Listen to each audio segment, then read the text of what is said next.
Hi everyone, welcome to another riveting, amazing, exciting edition of Practical Research Skills 3. Now, it is kind of a sad day. Hey, last Bindakas. It's your last lecture with me ever for this class, unless you fail it, and then I'll see you next year. But yeah, gosh, I feel like I'm having like a proud teacher moment. You know, you have kicked a whole bunch of butt in the last 3 years, 2.5 years, and now you're finally at the moment where you do your thesis and your placement, and then you move on, you leave the nest. Yeah, the more cynical teacher in me is like, get out now. No, kidding, joking, haha. Anyways, are you ready to begin? I am ready to begin. So today what we are going to be talking about, we're going to be talking about downloading our data from Qualtrics, which we did last week already, but now we're going to be analyzing it. So we're going to refresh on the wonderful things that you learned from Practical Research Skills 2, those correlations and those t-tests, and then we will talk a bit about reporting. And then finally at the end, for those that are still a little bit uncertain, we're going to be doing a practice case. So come on inside the classroom and let's take a look at our data. P.S. This show is amazing. This actress, Anna Joy Taylor, love her. Oh my gosh, that outfit is sickening. Okay, so these are what we are going to be talking about now. The correlation. Step on back to Practical Research Skills 2. Yeah, I don't really have any share jokes, but let's turn back time. I honestly don't know I'm like this. Okay, so to give you a nice refresher about this fun stuff, recall that when we have numbers and figures in Excel, we're going to be grouping it. And when we group numbers and figures in Excel, this is called an array, or an array of data. So in our case, what we're going to be doing for our correlations and also for our t-tests we're going to be highlighting a column of data. And going forward, this column of data that we're going to be highlighting is going to be called an array. So to process and access formulas, just a refresher that we have a few different options. The first is going to the formulas tab, or the formulas, I think they call it like a ribbon or something, but I feel like ribbons are more fancy. So we go to the formula ribbon, and then we can click on this insert function button, or we can go into specific categories, but let's just click this insert function button. This will pop up with a dialog box, and we can search in our formula or function that we're going to be using. The second is by entering an equal sign into a cell. So remember that in the cells in Microsoft Excel, we can put data, numbers, stuff, pictures, whatever. And if we want to use a function, we need to toggle that and indicate to Excel that we want to use a function. So we plug in an equal sign, and then we type in the formula that we want to use. So for example, we could say equal sign correl, and that will give us the correlation function. Now I say formula and function kind of interchangeably. I know that some Excel purists have really strong opinions about that, but anyways, moving on. So for correlations in Excel, we want to select two arrays of data. So remember with correlations, we want to see the relationship between two different interval or ordinal variables. Remember this? Okay, that party. So what we're looking for is, just a correlation score. And with the Corel formula, we highlight two arrays of data. And when we highlight array number 1 and then array number 2, it will give us a correlation coefficient or a correlation value. Now these values are, they indicate the direction of the correlation and the strength of the correlation.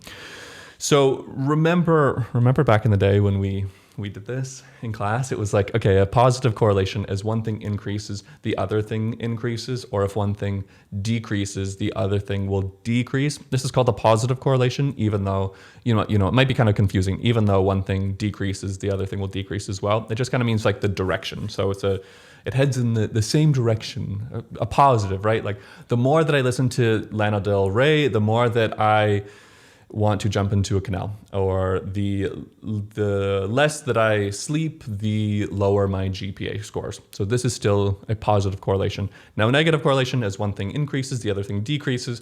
So the alcohol I consume and my ability to dance, or the this is like the amount of Taylor Swift that I listen to or not, and the quality of my relationship. That was a lame joke. Okay, moving on. You get what I mean here. But yeah, so here we can interpret from this example that 0.89, that's a positive correlation. There's no negative sign. And what this positive correlation indicates is that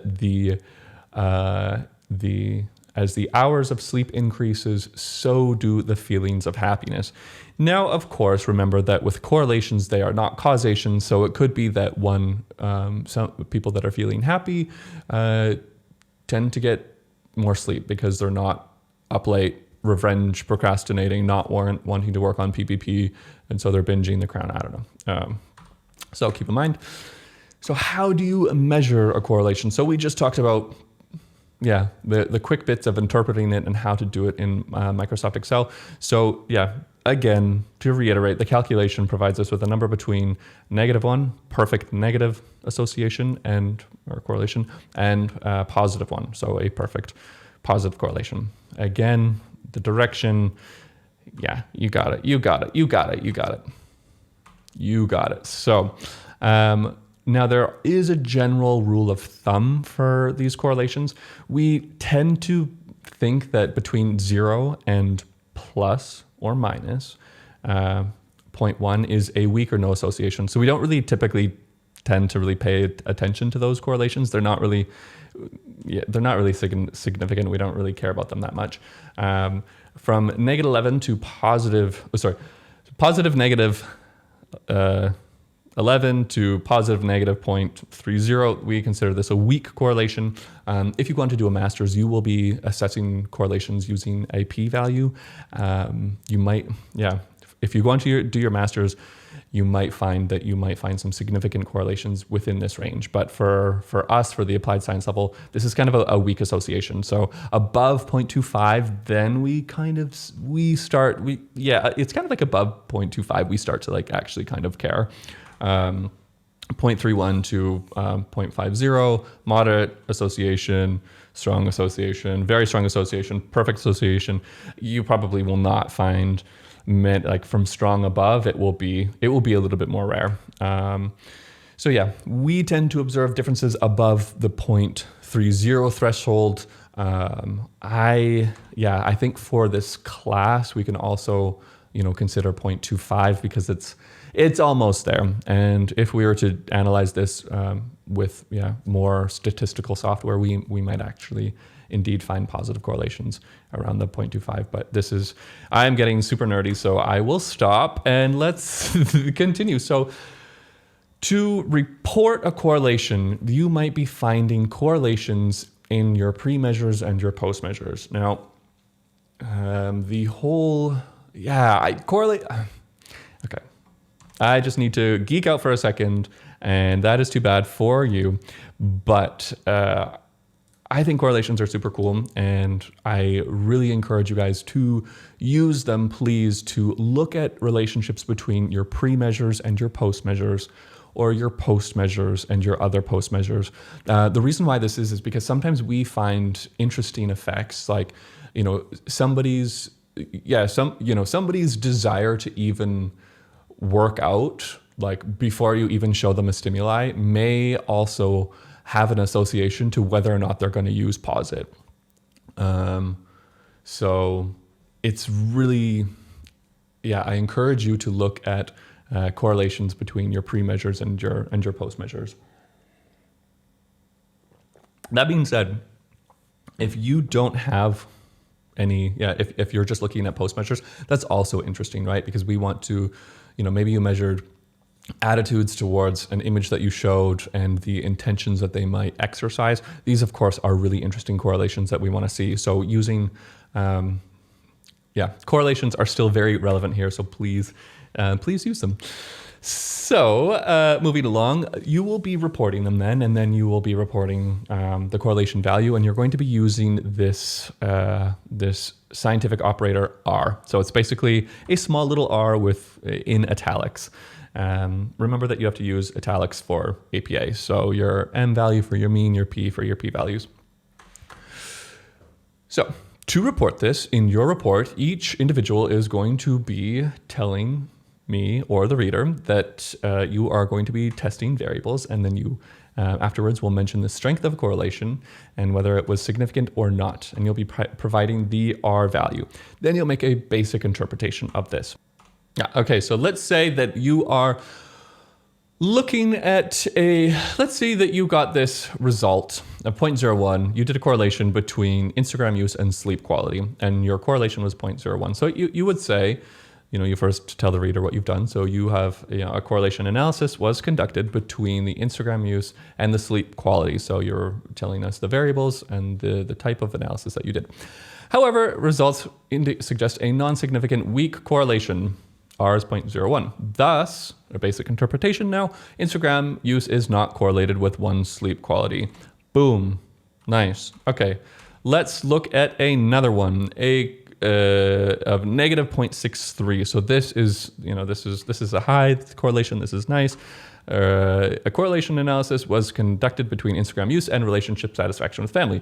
The results revealed a significant correlation, negative 0.63. Thus, the more an individual uses Instagram, the less satisfied they will report their relationships with their family to be, or vice versa. And I say the vice versa just because this is a correlation and not a regression or a causation. So, bam. So, the other things to keep in mind, again, to reiterate, we want to report this R value with 2 decimal places. Remember with APA that all numbers have 2 decimal places for them except for the P value. I don't know why this is, but science, it's cool. Yeah, oh yeah, this is a nice one. So even if you have a correlation value of 0, you will still report it as 0.00. That is that precision, eh? So now, also this week, we will talk about mean differences. And no, I do not mean Mean Girls or this wonderful song by Taylor Swift.